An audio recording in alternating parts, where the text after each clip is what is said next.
Your Excellency, I'm glad you share with us, your life, your dream to become a priest, which is really your determination until, you were sent to Rome and then you studied with the diplomatic circle in Rome, no? At tas ngayon nakita natin, di ba, as you said, you have to put your heart into it. It's not very easy because, it's both spiritual, humanitarian at the same time. And then you deal also with bureaucracy, with spiritual aspect, with people, alam natin, pagkaiba ng Holy See diplomats are very different from any ordinary countries na sila nakapokus what the political will of that country is. Pero sa inyo hindi eh. You really become, because the Pope is very universal. The Pope is in the country. Yeah. The interest of the Pope is in the country. Everywhere you go, he is there, right? Yes. So whatever country you represent, he's interested Pope, in justice, he's interested in also material progress. It's very holistic approach. It's a total approach, a holistic approach. Yeah. After, nag-graduate ka na ng 4 years. 4 years, no? Ang 4 years, yeah. 4 years. So what is your first assignment? Kasi alam ko, hindi ganun kadali. I was 3 years in Sri Lanka. The first? First. Then 3 years in Haiti at the time of the famine. Oh, okay. Then I was, 4 years in Nigeria. And then I was 3 years in Ireland. I was 4 years in Mexico as counselor, and then 2 years in France. From there, I was named nuncio to Panama, where I stayed for 5 years. And then, for 4 years, nuncio to Nigeria. And for another 4 years, nuncio to Costa Rica. And for 9.5 years, nuncio to Korea and Mongolia. Sri Lanka at that time, I remember medyo nasa limelight siya because of this Civil War. Yeah, no, Civil War. Yes. It's really, tsaka alam natin, Sri Lanka, is it a Catholic country? Di ba? It's more Sri Lanka is Buddhist. 10% Catholic, Okay. but very Catholic.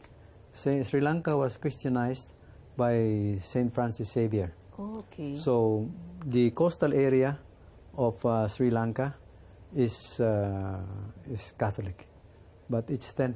Majority is Buddhist. And the civil war between the Hindus and some extremist Buddhists has aggravated the situation, the religious situation. And I was sent to Sri Lanka for the second time to organize and pacify the visit of Pope Saint John Paul II. Okay. And because there was a lot of objections and fear of civil war. But in fact, I told them, well, what is my purpose? Just see that the visit is a success. Well, I need your prayers to have the success of the visit. And my first thing was, I went to the poor Clares.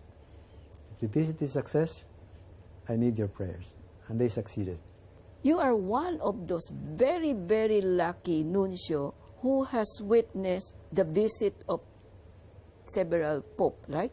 Una sa Nigeria, Sri Lanka, then Korea. Three visits. 3 visits. Not every nuncio has that kind of experience. I think you are the only one kasi the others, even if they retire, the nuncio, the Pope never visited them. Pero ikaw, 3, no? In your how many years of services in the diplomatic Holy See diplomatic equivalent to 47 years. 47 years. Imagine. So 2 Pope ang nadatnan yun, o 3 Pope? No, I graduated Paul VI, then John Paul II, then Pope Benedict, and then Pope Francis. So 4 popes. 4 popes, yeah. And I met all of them. And I met Pope John Paul II maybe 20 times. And Pope Francis now maybe about 8-10 times. Yeah. Because we have direct access to the Holy Father, which is the biggest privilege you have. No? Yeah. Ako, Your Excellency, our time is really very limited. Pero itutuloy po natin because ito, ano pa lang to, fraction of your experience lang as a nuncio in 4 countries. So, pwede natin pag-usapan yan sa pagbabalik po ng Power to Unite. Next week, abangan niyo po kasi mas makakaroon po kayo ng interest kung bakit siya po ang napili natin ma-interview. I know you have been listening and most of you, kung very interested kayo, you listen and maybe you can be trained as a future Holy See diplomat. Hanggang sa muli dito po sa programa ng Power to Unite with Elvira. See you next week.